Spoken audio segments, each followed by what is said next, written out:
Yes, but I don't intend to. Then I come back to the. I don't intend to spend too much time. Right. The truth is that I've had cause to comment on the same matter, and I've indicated that despite all my disagreements with Dr. Bawumia, I mean, the honest truth is that having served as vice president for that long, having been the running mate for that long, and having lost an election, I beg your pardon, he's likely to carry favor with NPP delegates. Purely born out of sympathy. The fact that he's made some effort, so let us push him so that he's able to add a bit more effort to win the election. So that, for me, is really not an issue. It won't be surprising that he emerges. The last time round, when he had all the establishment backing him, he clawed just above 60% or so. This time, he does not appear to have the backing of the establishment. And I've said it here before. They may deny it, but everything indicates that he doesn't have the support of President Akufo-Addo either. Because you see key Akufo-Addo supporters, people who are extremely loyal and are currently even working around President Akufo-Addo, even in his capacity as former president, supporting Brian Agyapong. So it gives indication that perhaps the establishment support is elsewhere.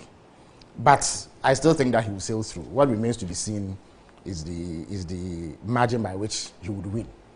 I heard, as I walked in, I heard Manje Bruce recite a litany of what he believes to be Dr. Bawumia's attributes. But exactly, see, all of that doesn't matter in an election, trust me. Because all the qualities that Manje Bruce listed, and all the qualities that my brother here would have listed about him, and what his supporters will say about him, you can find in 1,001 people in Ghana. So those qualities don't set him apart from anybody else who wants to contest elections. The defining thing for the electorate, and you see, the Ghanaian electorate, as is the case with every electorate everywhere in the world, are rational decision makers. When they go to the polls to vote, they vote because of something. 99.9% of those who go and vote do not have any personal affiliation or connection with the people contesting elections. They don't know them. They are not their family members. They are not their friends. They may not even have seen them before. What defines their decision making? And we have seen Dr. Bawumia before. They touted his credentials. Indeed, they attribute every policy implemented by the NPP government to him. They say that he implemented 33 policies. Is that not the case? But it's when you put all of those together, the outcome was that they bankrupted the economy. We couldn't pay our debt. Our currency nosedived. There was extreme hardships. They couldn't pay bondholders. We defaulted on our debts. The economy was in a mess. Cost of living was high. People were suffering. And in the particular case of Dr. Bawumia, he is the one that the NPP used to front their economic campaign. So everybody knows that he was the man responsible for running the economy. Indeed, that is what President Akufo-Addo told the people of Ghana. Because around 2018 or so, when they thought that there were some economic achievements to talk about, President Akufo-Addo, and I believe my brother was in parliament at the time, 2017, State of the Nation address, President Akufo-Addo categorically. I was then not in parliament. Okay, sorry about that. Sorry about that. President Akufo-Addo, but it's a house of record, so you will find it when you go into the Hansard. President Akufo-Addo categorically stated that whatever economic gains had been achieved at the time was due to the brilliance of Dr. Bawumia. So when the economist turns out, it is Dr. Bawumia who will carry the can, and that is what Ghanaians associate him with. So when he appears on the ballot as the NPP candidate, all that Ghanaians will do will be to compare their living conditions, their living standards, what they are going through, the state of the economy, with what Dr. Bawumia bequeathed them. And I have said it before and I'll repeat it. For as long as this economy does better than what Dr. Bawumia superintended, I do not see how Ghanaians will entrust him with power. Because what will be the basis for doing so? Especially when voters are rational decision makers. You forget about the, what do you call it? The hardcore party supporters, NDC, NPP. There's an unfortunate saying that we politicians like to bandy about, even if you put a goat here, we'll vote for him. It's the most unfortunate aspect because it tends to denigrate and belittle the capacity of voters. It's the most unfortunate thing. Yes. But I guess the meaning is that people are loyal to political parties. But even the NPP themselves are saying that, they have about 2 million supporters who didn't show up to vote. I could say, why would 2 million NPP supporters not show up to vote? If indeed the NPP had so performed that living conditions were great, the NPP supporters were feeling good about themselves, why would they not go out and vote? even if we were to accept, I dispute that, but even if we were to accept at face value what they are saying, it means that their own supporters were disappointed in their performance.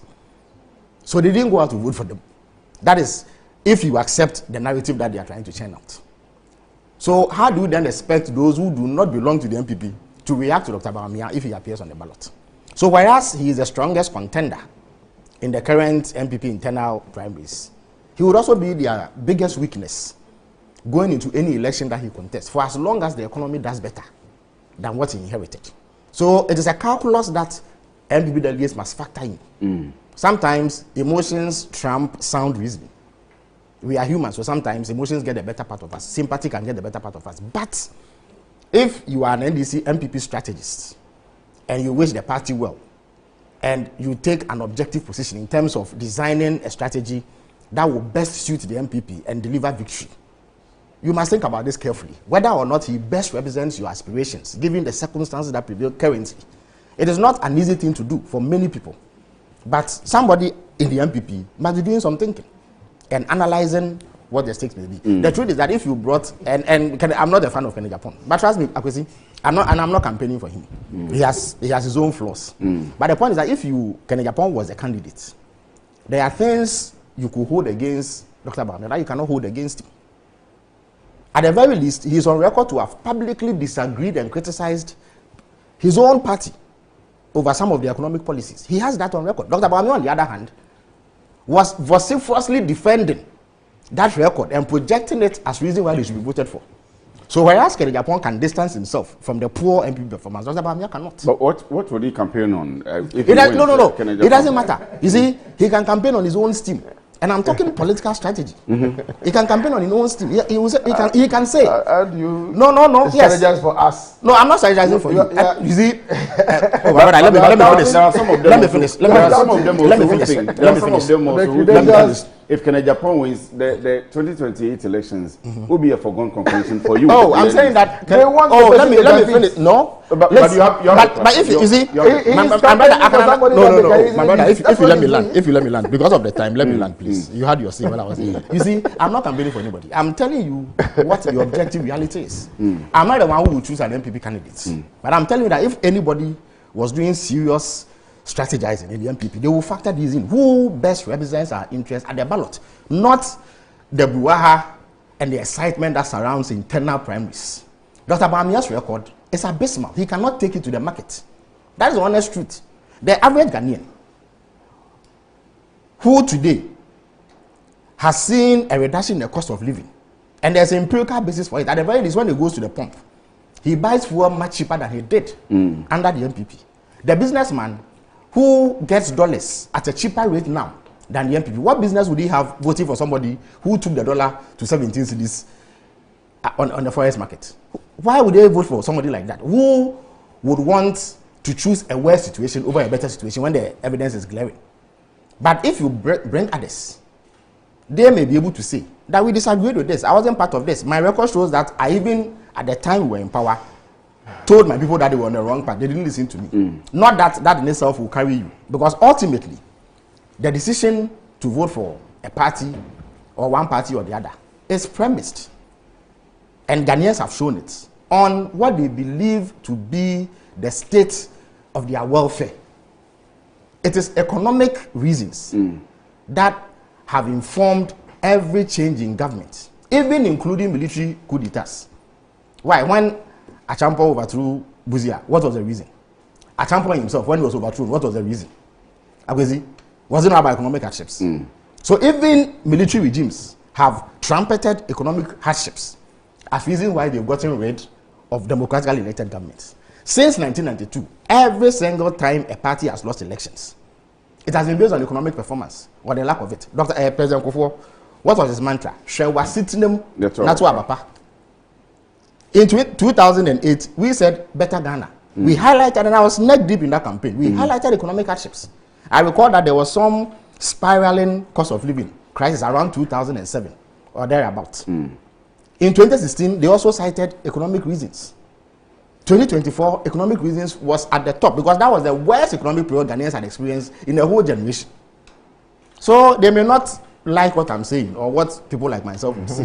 But it is an honest truth. Listen, it is an honest truth. And in these things, I know that there are people who want the status quo to remain because perhaps there are some benefits. That is also understandable. They are considering their own personal welfare in that regard. But for the party, the biggest consideration is whether or not the person you are selling to Ghanaians will be bought and that they will find him acceptable given his track record. Because he has been there before. He made all the noise. Look, he used to deliver lectures on our public debts. When he became the head of the economic management team, what did we see? We defaulted on our debts. So what is he going to say again to convince anybody to trust him with political power? That is a consideration that they must look at. Listen to Echo Vincent Asafwa, and I'm going to the budget after this. No problem. Please, but you want to no. Let me listen to Asafwa and respond to him. He says, please tell my brother, Felix. I have to respond to the AKA the spin master. That he cannot choose our presidential candidate for us. But have I said so? They are simply afraid of Bawumia. Oh, you see, let me see again, rational analysis. How can we be afraid of a man who we beat by 1.7 million votes? What is there to be afraid of? You see, if he had lost by say 40,000 votes, like President Akufo-Addo lost in 2008. Then you said that he came very close. Look, I contested elections in AAK. I lost by 176 votes. So it was very clear that if some factors were adjusted and things were done properly, I could overcome it. Indeed, I won in 2024 by 11,300 votes. That's the margin of victory. But people had confidence in me because of the margin I lost in 2020, 176 votes, which is less than the votes in one polling station.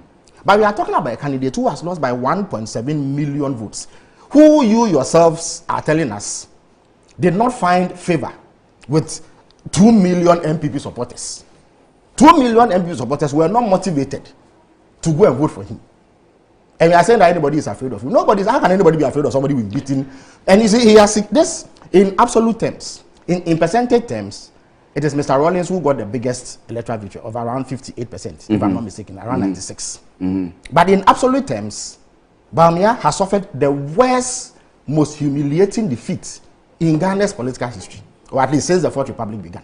Before then, who was? It doesn't matter. No, before. No. Listen, it doesn't matter. That means listen. No.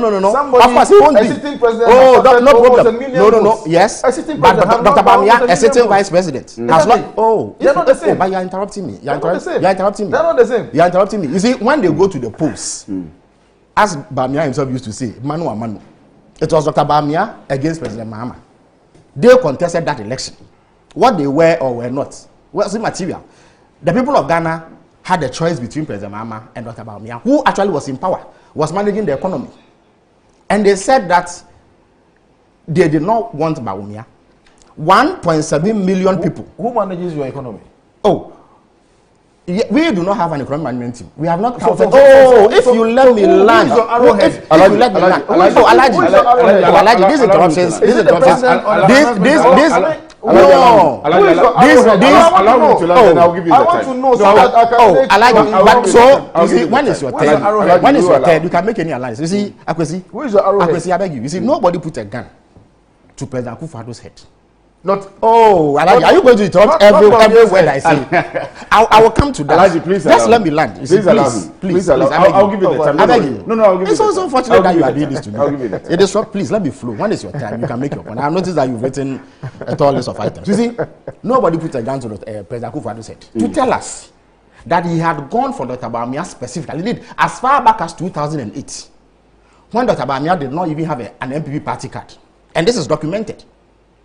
President Akufo-Addo told us that it was because of his background as an economist that he had gone for him. In 2012, the same argument was repeated. 2016, even before then, in fact, since 2012, Dr. Bawumia has been mounting political lectures. He didn't give lectures on security. He didn't give lectures on gender and women and children. He didn't give lectures on housing. He gave lectures on the economy, economic management. Indeed, they got what do you call it? Oh, the Central University to give him a so-called seat. They call it the chair of economic governance. Nobody also put a gun to Dr. Bawumia's head to come and tell us that they had a stellar economic management team headed by him. at 100 days after they took over power in 2017, did he not mount the platform to announce the economic management team with he himself as the head and touted their credentials? In fact, he actually went abroad in the same year and said that they have such a stellar economic management team that every week they met to take critical decisions on the economy. They told us this. I didn't say it. We have not come to announce an economic management team, have we?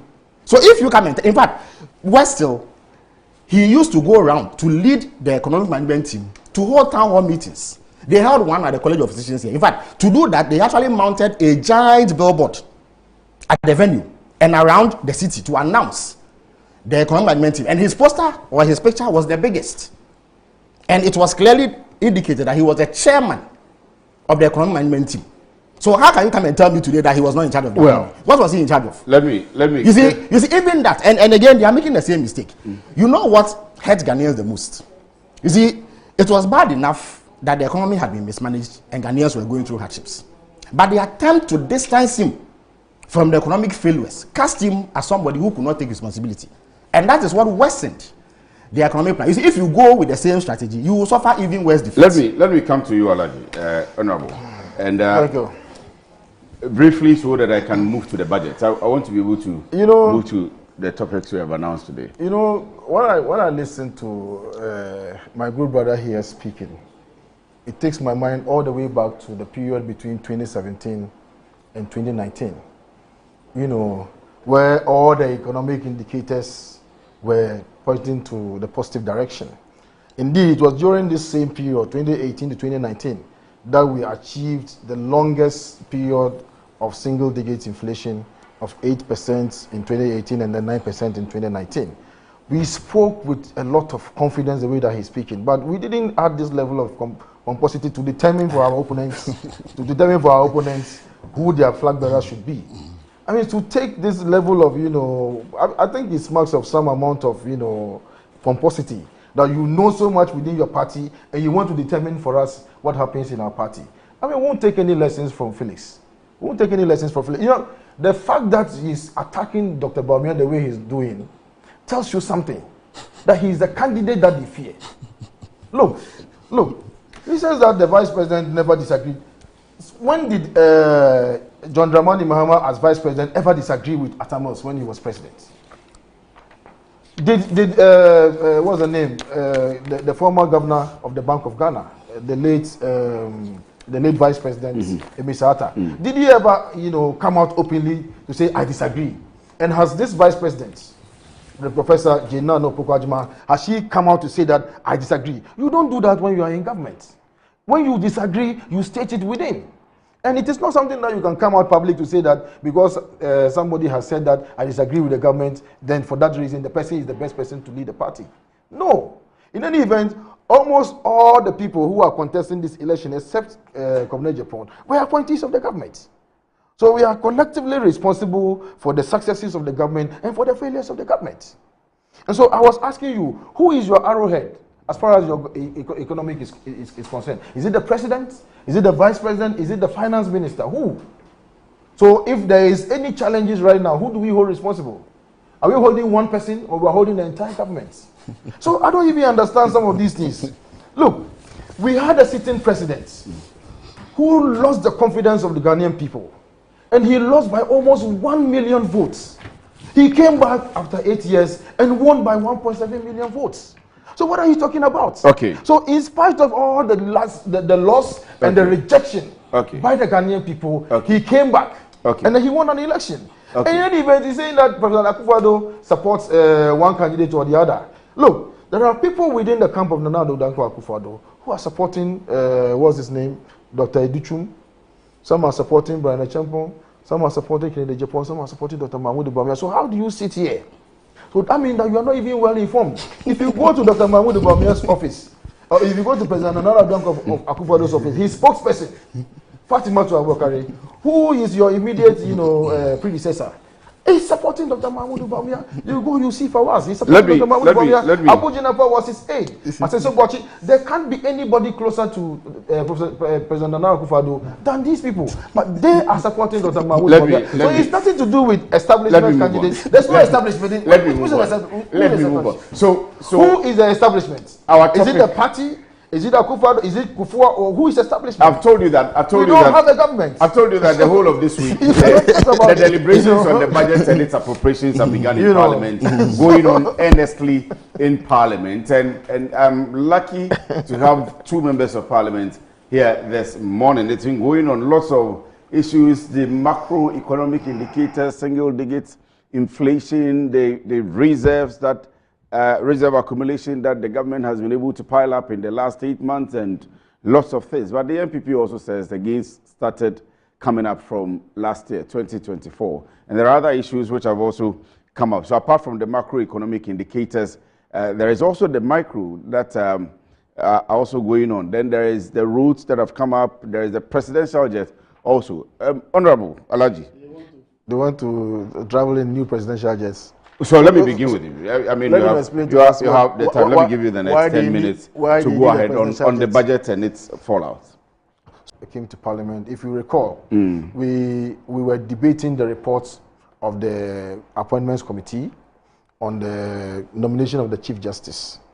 And typically, on the budget day, you find a lot of, razzmatazz. I mean, you find a lot of activities, find a lot of media people. There's a heightened interest in the budget that will be presented.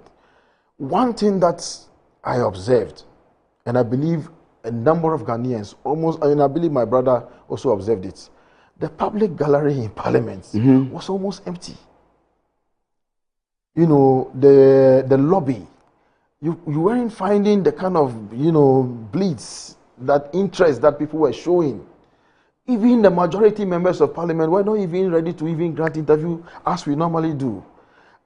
So I had a premonition that, look, there is something amiss about all of this. Little did I know that the budget was going to be as empty as the public gallery. Oh. It was as empty as the public gallery, except for, a number of initiatives. The budget which was read? It was not inspiring. It was so uninspiring. Look, it was so uninspiring. Even the majority side, they couldn't even do the here. When you find an inspiring budget being read, all right, you feel it.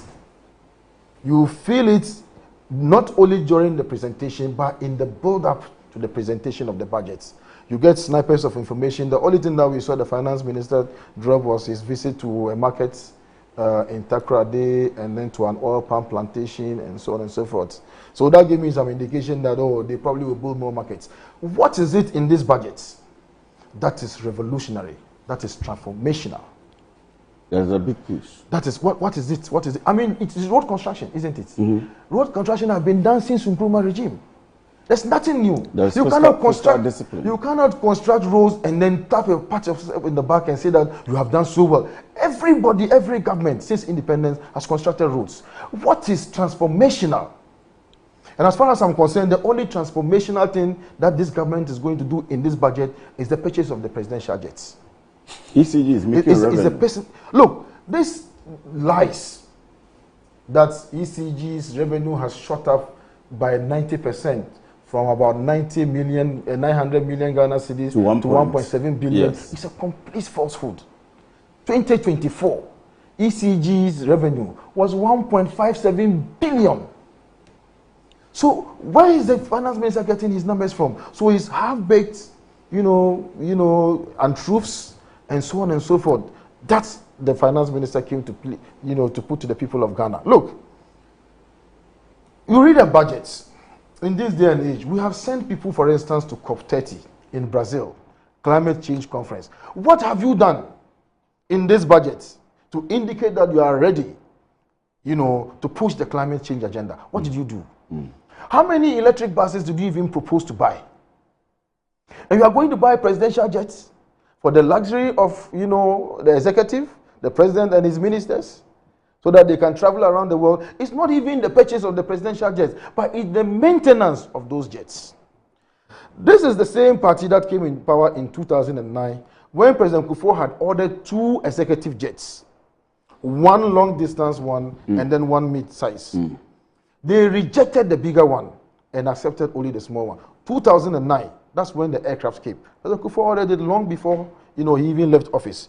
They used that aircraft. That aircraft was used by Nana Addo Dankwa Akufo-Addo, and only 10 months into your administration, you said that you wanted a new jet. This is the same jet that the Foreign Affairs Minister said was in the most pristine condition. And he used to be an expert in aircrafts. Honorable Kujita Blakwa, he used to be an expert in aircraft. He had every information out of it, and then the current state of the aircraft. That aircraft is serviceable, is able to fly everywhere. You go, if the distance is too long, then you go and refuel, and then you continue your journey. You understand? So you see, there was not even mention in the budget, and provision has not even been made, for instance, for the construction of railway lines. What is allocated in the budget to the railway sector is 70 million Ghana cedis. That's about $7 million. That's way less than the amount that you need to even fuel and run the railway line. Look, we have spent almost $500 million to do a railway line from Tema to Mpakadam. And there's a reason why the government did it. Now that has become a standard, it has become a toy that people are just looking at and watching and then seeing it drive, move, from Tema to Mpakadam and from Mpakadam to Tema.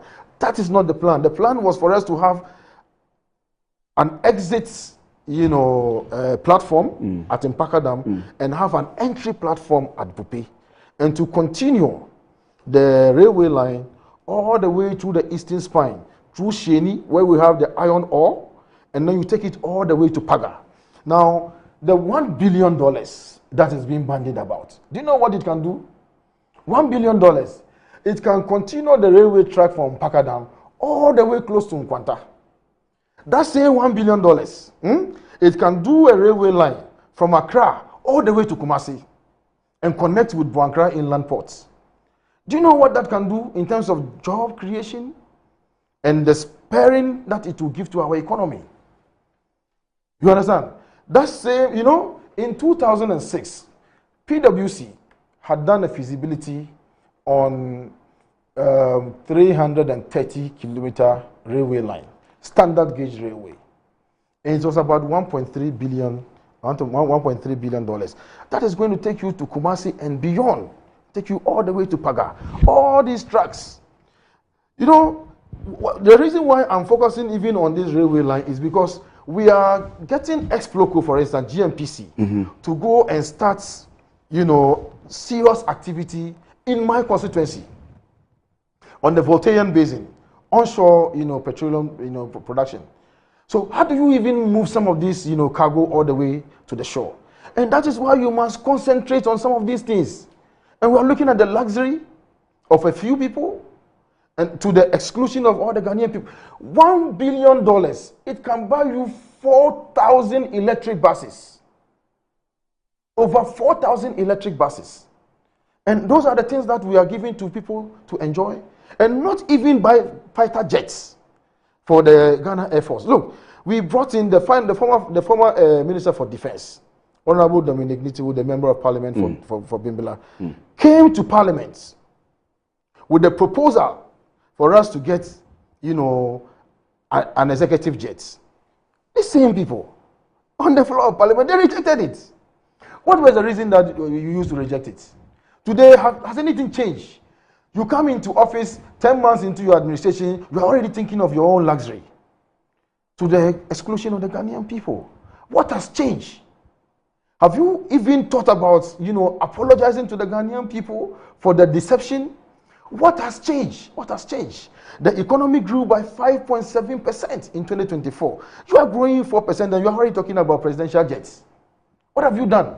The 5.1, the month on month, August. No, I'm talking about the projection for this year. For the whole year. You understand? By the end of the year, I'm sure the Ghana,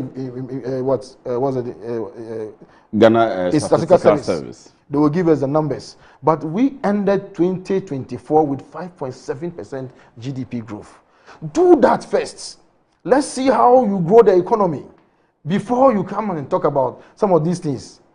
And so, as far as I'm concerned, I see lots of misplaced priorities because, for instance, I do not see how anyone in his objective, prudent mind would ignore the current Accra-Kumasi highway, the N6 highway, and go and create an entirely different parallel highway heading to the same direction.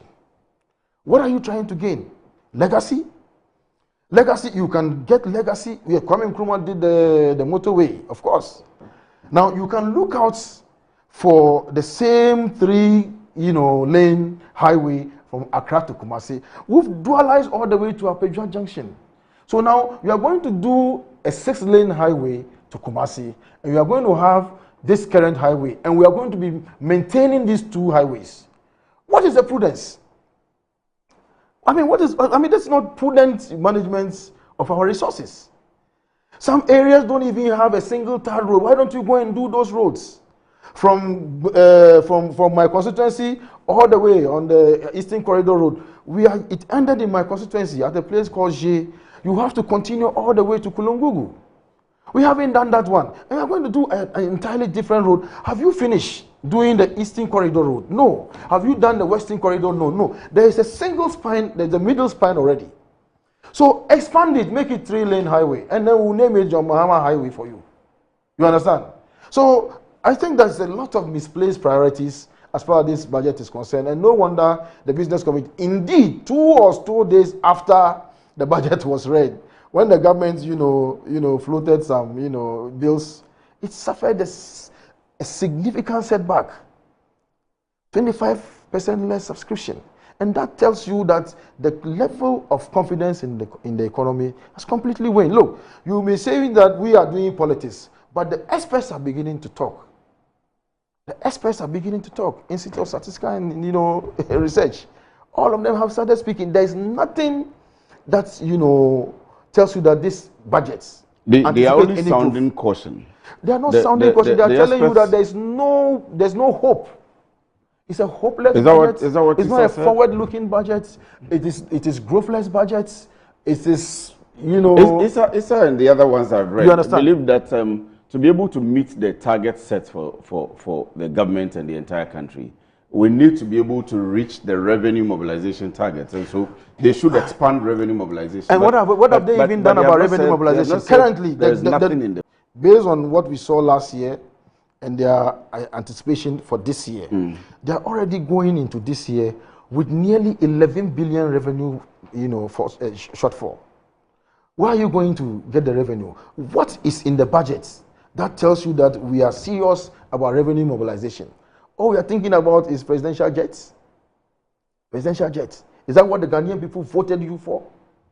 Is that what? Look, the 2025 budget is essentially a continuation of the NPP's program.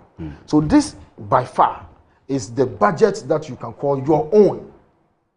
This is by far the budget that you can call your own, and it is so uninspiring, so growthless, so, much lack of confidence in the business community, and I think that this budget is bound to fail. The budget is bound to fail. It's on the way to fail. Honorable Felix Kwaakye Ofosu, presidential spokesperson. Honorable Alassane Tampuli says the budget is bound to fail. Well, on the evidence of what has happened after the 2025 budget was read, that assertion cannot be further from the truth. I mean, it is the most bizarre assertion anybody can make on the basis of the evidence on the ground. I will see the economy that we are seeing today is better in every respect than the economy that we inherited. And as I had opportunity to say when I debated on the floor of Parliament on Tuesday, I believe, the metrics that are used to assess economic performance show that this economy is doing much better than it was under the NPP. All the 18 indicators or so, almost all of them that are used to do the assessment are better. They missed almost all their targets under the IMF program last year. This year we are on course. We set a primary balance target of surplus of 1.5%. We've done 1.6% as we speak. We've even exceeded the target. I can see this year the Ghana cedi has appreciated by 34%. Within the same period last year, it depreciated by 27%. It has moved from 17 cedis to around 12 cedis on the forex bureau market. Interbank, it is at 11 cedis this morning. So our debt has reduced from 764 billion to 628 billion. So if your debt reduces, is it better or is it worse? So any claim that somehow there is something wrong with this economy cannot be true on the basis of the facts. And I've always indicated here that Ghanaians are rational people. So they are able to assess facts and sift out facts from falsehood. So all that the NPP has done in the absence of any tangible basis to offer criticism is to peddle falsehood about what they say is a prioritization of presidential jets. You see, it began with a lie, unfortunately started by my good friend, the Honorable Samuel Abujinapo.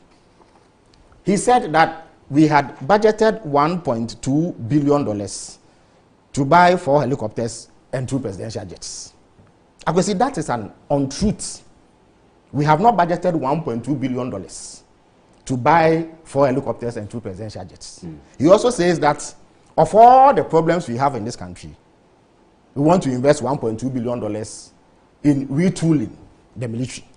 You see, there are 2 flaws inherent in that argument. The first argument, inherent in what Abujinapo said and what the NPP is saying now, is that security is less important than other sectors. That's what they are saying. So that if you spend on security, it is a misplaced priority. Akwesi, the accounts have a saying, and I know that you are, because you are you are a good tree speaker. They say, once name Yashwe Krano of a parent. Now, in other words, the house fly, at the very least, can wipe its spout, even if it is unable to do anything else. You see, the first and foremost responsibility of every government anywhere in the world is to secure the territorial integrity of that country. That is the first responsibility of any government. What defines us as Ghana is that we have borders that set us apart from our neighbors. So that's what they call territorial integrity. That territory must at all times remain intact. So it is the first responsibility of every government to do so.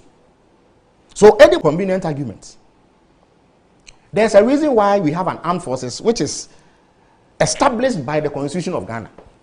There's a reason, otherwise there will be no need for an armed forces. So when you have an armed forces whose duty it is to secure your territorial integrity, proof you against both external and internal aggression, you need to equip them to be able to do that job. The reason why you and I can go and sleep soundly is that there are people whose job it is to ensure that any threat that emanates from outside or inside is dealt with. Those people cannot use their bare hands to do that job. So you need to equip them to do so. So this government, having taken over and carrying out an assessment, and you see, because of where I sit, I see the reports that the security agencies themselves submit regularly to the National Security Council and the President and the Ministry of Defense on a regular basis. And when you read it, the NPP government basically left our armed forces bare.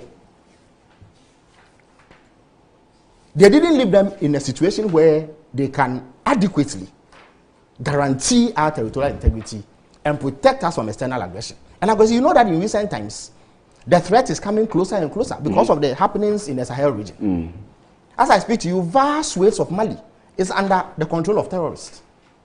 We hear them move into Benin, Burkina Faso, Niger, Chad, and other places.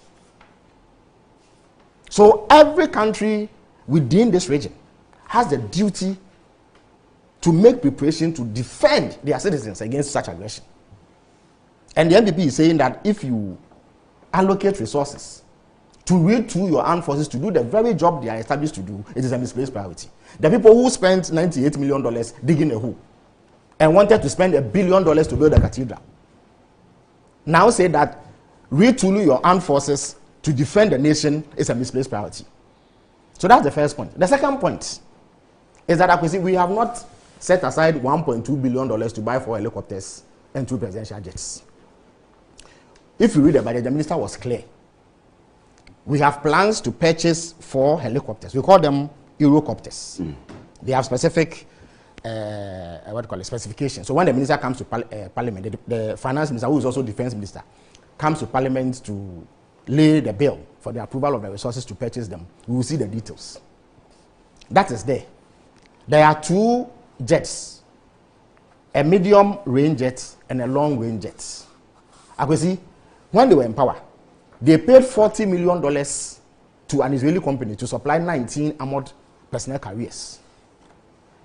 But the company has refused to supply it because they signed an agreement that says they should pay $80 million. Until they pay the $80 million, the equipment won't come. And the $40 million too, they say they won't refund because the DDEP and debt default has ensured that the $40 million has been eroded. So they've dashed $40 million to the company. So we have taken a decision that in order to get the 19 armored personnel carriers, we will pay the $40 million so that we get it, because it is useful equipment that the military need.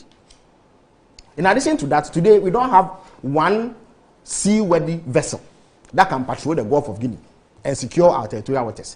There have been many instances where, let me make my point. I'm saying seaworthy. I'll come to you. I'll come to you. Listen. No. I mean, this is false. But you see, you can't do that, Honorable. When you were speaking, I disagreed with you. I kept quiet. But I need to just put it on record that but you will have the opportunity. I was coming from the ministry. You will have the opportunity. And I was you have vessels. You have the opportunity to do so. Honorable, you see, please. You have the floor. You have the floor. It's not fair. You have the floor. It's not fair. With the greatest respect. You have the floor. Look, I'm talking about seaworthy vessels. Why? When President Mills was president, he gave the Navy vessels. But they are not seaworthy. They can't do their job. That's what I'm saying. So the fact that you may have gone to commissions of it doesn't mean they are operating. To patrol the borders of the country. The people who use those vessels, the Navy, have come. Oh, but why?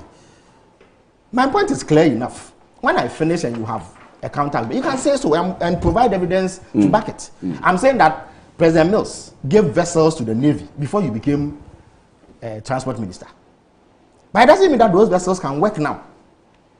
The people who use the vessels have reported that they don't have the capacity. Look, we received about 2 or 3 intelligence tips, one from the US, one from Nigeria, about the activities of pirates in the Gulf of Guinea, engaged in piracy and bunkering. In other words, illegally offloading oil that is stolen into another vessel. Ordinarily, it is our duty then to dispatch vessels immediately to intercept them and arrest the offending party. But we couldn't. This year? Yes, this year. In fact, since we came to power, and even before we did. So because of that, plans are to secure 2 new vessels, long-range vessels that can do this job, because it is necessary. Piracy is a major issue because we have what we call the exclusive economic zone and our territorial waters to protect. That is what defines us as a country. We don't have it. So the minister says that we will make these procurements. The minister has done multi-year budgeting because we can't do all the retooling in this year. So up to 2029, there will be similar allocations to ensure that is done. But I can see the 4 helicopters and the 2 jets plus the 19 armored personnel carriers and the 2 vessels I'm talking about all won't amount to $3 million. In fact, I can give you I can give you the price of the 4 helicopters. Yes. It is 125.9 million euros. I'm sure it will be around $130 million if you do the conversion. For the entire, all the things? For the 4 helicopters. Not 1.2 billion. I'm saying that if you add all the things we are buying this year, the 4 helicopters, the 2 jets, the medium and long range jets, the armored personnel carriers, and the vessels. The vessels. They won't add up, the vessels are 2. They won't add up beyond $300 million. So the claim that we have spent $1.2 billion is false. And it is intended to carry displeasure for government by a party that is desperate to score some political points. What Abu Jinapo said was false. And indeed, you saw how the majority leader embarrassed him. Then later he came to try to use some, bizarre extrapolations to justify that position. When he got up in Parliament, he said that we were going to spend $1.2 billion to buy 4 helicopters and 2 presidential jets. Is that not what he said? But I'm telling you, that is not the case. It is not true. So the 2 points I seek to make on this matter is that, first of all, security investment is as important as investing in education, health, agriculture, or any other place, because it's one of the things that is the responsibility of government. So any government doing that cannot be said to be engaged in a misplaced priority. That argument is not acceptable. It's not tenable. It is impossible to accept that as logical. Then in 2027, another set of equipment will be purchased for the armed forces and security agencies. 2028, the same will happen. 2029, because we need to be in a state of readiness to tackle both external and internal aggression. If you look into the budget, we even have plans to purchase 100 fire tenders for the fire service, because fire outbreaks occur. Indeed, the last time they were retooled that way was under President Mills, when I think another 100 or so fire tenders were purchased for them. How can any reasonable person be opposed to an effort by the government of Ghana to retool the armed forces? How is that even an issue? How can that be the case? How can an MP stand up in parliament and oppose the retooling of the armed forces? An armed forces that is deprived of requisite equipment. Look, as I speak to you, as I speak to you, the cost or the retooling itself. But otherwise, what is the issue? You see, when you retool, it will come at a cost. The amounts going in. First of all, what is the problem with the amount itself? If you spend $300 million, $400 million, or $500 million to retool your armed forces, why? There are countries. The USS Gerald Ford, which is the latest aircraft carrier that the US has, cost billions of dollars. Why? In America, are there not people who need accommodation? People who need to go to school, who need to go to health? But it is the duty of the government to protect the people of America, just as it is the duty of Ghana to protect the citizens.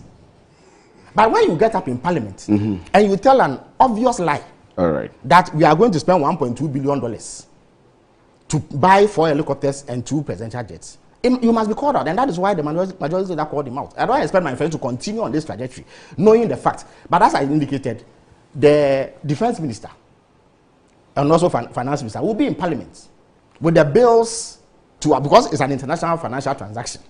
He will be in parliament to seek parliamentary approval. The details will come out. But it is not $1.2 billion to buy helicopters and 2 presidential jets this year. It's more than the equipment we are buying are more than that. The amount is about a third. In fact, you have listed about exactly. In fact, I would say this is in the budget. If you read the budget, you will see it. Right. But you see, again, let me also make the point. That you see, contrary to the claim, then I'll come to it. Yeah, no problem. So no problem. In 1 minute. No problem. Contrary to the claim that all we have done is to focus on retooling. Look, if you look into this budget, this year, government is going to spend 90.5 billion Ghana cedis on compensation. In other words, the salaries of public sector workers. 90 billion. Is that not money directly transmitted to the pocket of Ghanaians? Good. So, yes, true. Yes, true. So, if you say that our focus has been the purchase of military equipment and personnel, it is false. Was it in last year's budget? We were paying. But you see, I don't know why. Let me finish. In 1 minute, I'm coming. But you see, I think that you need to enforce the rules. It's not fair. In 1 minute, I'm coming. Please learn. This year, we are spending 33.3 billion on education. 33.3 billion is roughly around $3 billion. We are spending 30 billion on roads, big push. That is another $3 billion. Not so. We are giving 4.2 billion Ghana cedis to free SHS. That's in excess of $1.5 billion. We are giving $680 million to agric mechanization. So we are setting up 50 farmer service centers. Exactly. How can anybody say that? Exactly. We are giving 245 million cedis to the Ministry of Agric to purchase food. Through the buffer stock. In order that the glut that is happening is also addressed. Yes. In Kupon Kitenkete is being financed. I can see 3 billion cedis, another $1 billion is going to be spent on the construction of 10 kilometers of roads in every constituency. Indeed, if you come to AAK, I know that because as I speak to you, roads like Asebu to Bremso, Abakrampa Junction to Abakrampa, Abrodunkwa, and Mori to Aketichwa are on the verge of being constructed.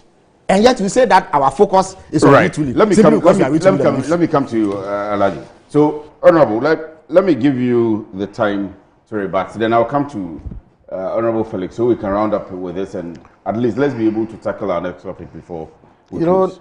It has to be put on record and we have done so on the floor of Parliament, that we, on the minorities NPP side, are not opposed to retooling of the Ghana Armed Forces.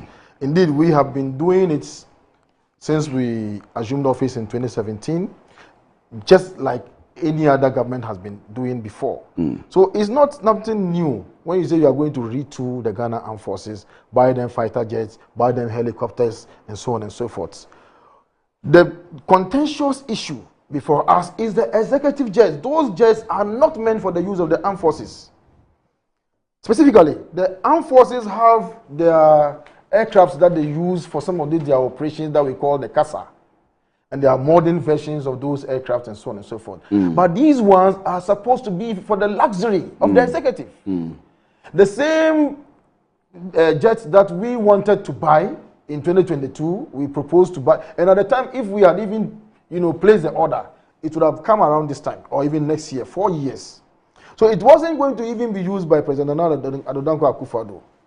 The next governments, and I'm sure they didn't expect that they were going to win the election. That's why they were fighting it so hard. Otherwise, if they knew that they were winning, they would have supported it. Today, you are here before us and you are justifying it, making it look like it is something that we need to secure our borders. How do you use executive jets to secure our borders? Are there bombs? You do fix bombs? Do you fit missiles on those aircrafts? How do you use those aircraft to secure borders? It has nothing to do with the security of our nation. It has to do with their own luxury.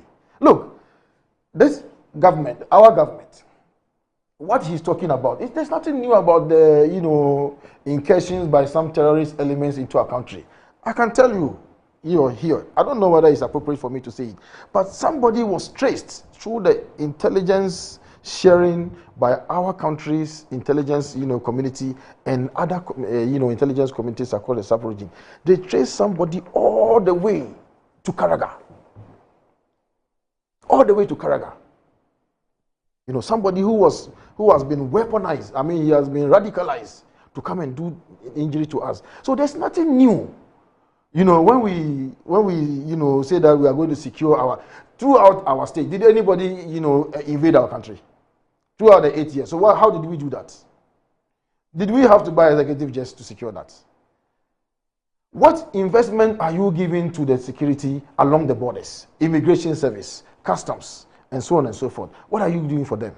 Because that is the area that you should be looking at. Those borders are porous. And you're talking to me about executive jets. So that you can fly, go for conferences, COP20, COP30, and so on and so forth. Those are your priorities. And then you come and sit here and you look in the face of Ghanaian people and tell them that we are buying the jets to secure your security. What security? So like I said, look, there's complete misplacement, of priorities as far as this government is concerned. And I'm very shocked. Because President Mahama had the same goodwill when he came in 2012 and he was sworn in 2013. He had the same goodwill from the Ghanaian people. And by the time he left office, what happened? He left with the loss of almost 1 million people. We were talking tough at this time in 2017. We had just launched the free senior high school in September 2017. We had the economy, everything was going right until COVID struck. You understand? So you haven't seen anything. A pilot who flies an aircraft in calm, skies, it's not one that you say has done well. It's the one who is able to maneuver the aircraft in stubborn skies. That is the one that you say has done well. But what has changed? I mean, really, we have done all the foundational work for you, and then you come in and you benefit from it, and you are touting your credentials as doing. Look, let's see if you are able to survive something like COVID. We are not praying for any such thing. But I'm saying that, look, you have everything going for you. Gold prices are high, at the highest level not one can expect. Cocoa is going well. Oil prices are down, and so on and so forth. So everything is going your way. You understand? So you have to give the Ghanaian people the best dividends of this economic indicators that we are having. Right. But what are you doing? What are you doing? Look, I told you before, the $200 million cedis that he's talking about cannot do anything. The produce from my farm alone, the produce from my farm alone is worth a lot of money. And there are a lot of farmers who are also even from Honorable Yunus Hussaini, Suini, and so on and so on. We are all farming Akando, the health minister. We are all go and talk to them and understand the situation that we are going through, and go and give a poultry 200 million and say they should go and buy, products that has caused that. No, it's not going to solve any problem. It's a drop in the ocean. Okay. Farmers are suffering. Okay. So, Honorable Agyapong, before you come in, Honorable Agyapong Mesa sends me a link, and this is what the link says. And you had been at the Ministry of Transport. It says the Ghana Navy commissioned 4 river-class offshore patrol vessels in February 2022. GNS Volta, GNS Densu, GNS Pride, and GNS Ankobra. More recently, in September 2023, the Navy commissioned 2 boundary-class ships, GNS Fedu and GNS Amwama, a landing craft Navdoc 1, and an oil spill response vessel, MV Esther Fuauklu. In December 2024, President Akufo-Addo also commissioned the new vessel, GNS Achimota, and opened the Ezinlibo forward operating base. So he gives the dates and for each of them that was commissioned the same day, February 2022, February 22, 2022. So these are the vessels. But Honorable Felix let me allow you. You have made a point. Yes, so let me allow you to explain it. I've told Diana Professor Mills, we donated vessels. So it's not the fact that vessels, the issue is not that vessels have never been donated. The thing is, as we speak, that they don't have the means to do the job in the Gulf of Guinea. That's the point. So you need to give them vessels that have a longer range, greater capacity to meet the current exigencies. That's the point I'm making. You see, after the facts have been brought to the fore and then we have been challenged, suddenly they are changing their tune. When Honorable Samuel Abujinapo, who they designated to debate the budget in respect of the military expenditure, got up, his claim, and it is on record, you can play it, was that we were going to spend $1.2 billion this year to purchase only 4 helicopters and 2 presidential aircraft. Is that not what he said? Yes. Suddenly they've changed their tune. And indeed, he added that there are unemployed people. So to spend $1.2 billion buying 4 helicopters and 2 presidential jets is a misplaced priority. Is that not what he said? When you say that you are opposing the retooling. Right. But you see, even the presidential jets is the property of the military. In fact, when you go to the military, the most elite pilots and engineers that they have belong to what they call the communications squadron, which is the unit of the Air Force that handles presidential travel. When the president travels, it is the Air Force commander himself who pilots his aircraft. Wow. So it is a military platform, it's a military asset, even though it is used by the executive. So it is not the property of the president. And certainly it is not about comfort. You see, President Mahama, and I've said it before, I will say it here. If it were about comfort alone, there will be no bother. Because I have traveled with President Mahama in economy class before, from Frankfurt to Accra, when he was president in 2014. In economy? Economy. As a president? As a president. Since when he became president, indeed, one of the first things that he did was to ask the communications squadron to give him an update of the status of the presidential aircraft then, the Fokker 9X. When they gave him a clean bill of health, indeed, he sat in it to Angola, Kenya, and Tanzania. I was on those trips. When we flew, it looked like he was in good condition. We didn't see any abnormal functions. When the thing came, around March, it developed a fault. It was sent to Dassault in France for repairs. We were here when they called the Air Force to come for it. When the pilots got there, they told them, no, they've detected further faults, corrosion in the tanks and what have you.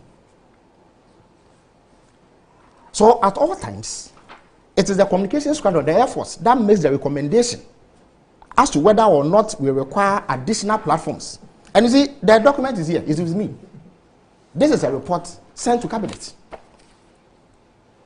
You understand me? And they give you the detailed reasons. In terms of the choice of the aircraft, they even choose it. The Air Force? Absolutely. You see, when President Akufo-Addo was in power and he was renting aircraft, he used to rent aircraft at $18,000 an hour. I could say there are times when the president has to travel for about a week. Sometimes, in fact, the least travel, if it is not somewhere in West Africa, that the president has to do, is about 2 days, 3 days, 4 days. Sometimes he has to be away for 2 weeks. If you rent the aircraft that President Akufo-Addo was renting, every hour is $18,000. If the president has to use it for a week, that is $3 million. All right, so that is it. Memo bibia akwaba and Fambra Mega TV and platform we so. Memo bibia obake. Now I was here, do you know why? Dientia ama Felix Ofosu Kwaakye supporting the candidature of Kennedy Akompre Japan. Simple. Nina how NDC will get strong opposition party because anya say automatically Kennedy Japan bedi NPP anymore. They are coming to power. No. But in the other way, no, ebeboa ama omo nso etimi aye nneema pa de ama Ghana because you see NPP for opposition here, they are not holding NDC accountable because you see NDC for e de ahoma so mo money because of scandals e twa mu because of omo ankasa sikadie any sikawie bi a omo aye den awie twa mu. You get me right? It is a Felix Ofosu Kwaakye air support to the candidature of Kennedy Japan. He is right. And I've always been telling MPP, say Obia mpese MPP be grow, but under the leadership and under the control of Dr. Bawumia, and in the same Bawumia, and in Abu Ramadan no, and it's uncle for no, the party is gonna collapse. The party is going to collapse automatically. Party ni begu. Yes, party ni begu because we know their strength. We know very well. Say Dr. Bawumia and Obia. Or yet very, Otimi managing Niema. Always he's been what controlled, he's been what managed, he's been what driven by people. Onono Ontimi. If you are thinking I am not making any sense, yet Kuromana Bawumia Bekache say Omuko cabinet meeting. Our money, ono ye the chairman of the economic management team. No, ono no tie dwamu. But a real chase of the 11 or castle on support it. But they insisted and on the 11 a buy. Now 11 so a begina honum ascenso dear Emma Ghana for the true colors of NPP because Omuji Sikachuchi de Wamrekwa young who baby a sebi Sikan a fire. And they be so with 11 year muddy idea don't know. COVID-19 live 1% near a top force any year a John Mahama buying a bio mutual no. It be same people for say Mojino over 4 years and from 2019 to 2024 no. Modi edenya the omunim. And you know that tells you who Bawumia is. That tells you that this guy Bawumia can never lead MPP to a success a successful election. And the Yakase Canadian Japan ni party anymore. Mwangaza oze mu se ye boamo oze mu se bi party ni pese ye den akọ nanim oze mu se ye pese mu party ni ejina na nan so obi ampe mu party ni bon because we don't want one party system in this country. We want what the multi party in Kebenya and Kayupin so by non common so Mickey waves na competition aba where there is competition people try to what exhibit excellence of their talent. Say competition ni baby na obi Felix obey the opa. In economics we have perfect competitor, perfect competition, monopoly. And the other one in a mirror free. And you know, a basana, Emma, in Sawosudi, no, party be better by more. Otimi dream who say debut, say, Mamma near now. We have a very serious and strong opposition party. Yan that party can do what? Can take me away from power if I did not perform well. Because the message, it is going to descend on the people and the people will what? Finally buy it and I will be out of power. But the new party is MPP, corruption, any sebi, a katasishe, project can BMD, adokro say chronic disease. How can Ghanaians take their campaign serious with this style of Omusubain? No. So we want a vibrant, we want an eloquent, we want a strong opposition party. Enti mama Kennedy Agyapong ni mu party ni. Na mo nti opposition for a while. But Bawumia de be di party ni mu opposition no. It's still await you, but the party also will never be in the good shape. But Kennedy be the party anymore because of ne charisma, because of how we see in man, he will be able to bring everybody on board. And you can we are. It doesn't mean say we are supporting the candidature. Me, I support the candidature of Kennedy Agyapong and India Meka. The Biameka says no. I am strong supporter of Kennedy Agyapong being the flag bearer of the new patriotic party. Because on so edidi biye on so be di party nim biye because of the sika or na ho din abo party no regardless bibia ni ho ibisi regardless whatever happens Kennedy Agyapong must lead the party also no so lead the party ni bi enti Bawumia anani abere a monye we mame common abronye na nsi ete wono mana miracle denis abwaji be ka kire se Bawumia so ntimi entia abronye duka this abronye guy na se Bawumia anya for example Bawumia timi aya no abe president abusiafo the only thing we can see any se abronye eya attorney general with this style of behavior with this style of just ombunipa or kasa without evidence. Where will Ghana head to? How will Ghana move to? If na Ghana because enti no kwasam ni say Bawumia obi a party no odi animu a asundwe animu. For example, last election that NPP form Koye, that was the lowest mark NPP for recording in the general election since 1992. Since the inception of democracy. Aban biya nye bida, candidate biya nye bida, Bawumia got it. Okoka with the Mahama lost 1.5 million votes in Georgia. Hey, any position. Subana Mahama did no position now. Anya be in a Bawumia did opposition. Even when Bawumia is in opposition right now, he is still lying. I rest my case. Shall I do a comment section? Now, couple should be a macro. Bye bye.